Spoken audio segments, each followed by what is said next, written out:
يا عين سحي دموع الفقد كالسحب، فما على فاقد في ذاك من عتب. يا عين لا تبخلي بالدمع، إن بنا حزنا يمزقنا من يوم موت أبي. أبي ومن كأبي، أم من يضاهي أبي في حسن عشرته أو صدره الرحب.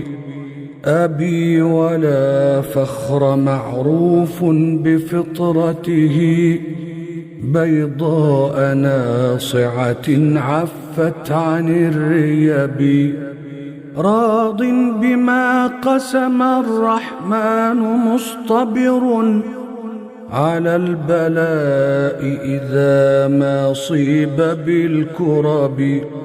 والحق ملته والصدق شيمته، والجود خصلته كم سر من كئب.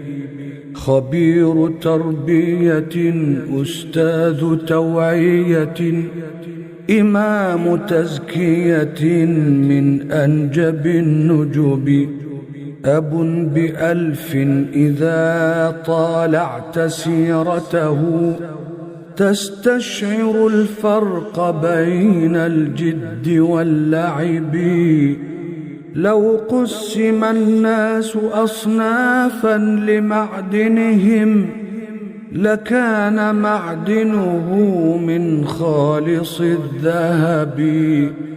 ما كنت يا أبتي إلا معادلة، تحقيقها عسر لم تأت في الكتب. فقد غرست بنا الإيمان منعقدا، فأثمر الغرس غصنا غير مضطرب. لا زلت يا أبتي طفلا بحضرتكم، إذا ذكرت بدا وجهي كوجه صبي. يحمر من خجل في حب والده، شابت ذوائبه والقلب لم يشب.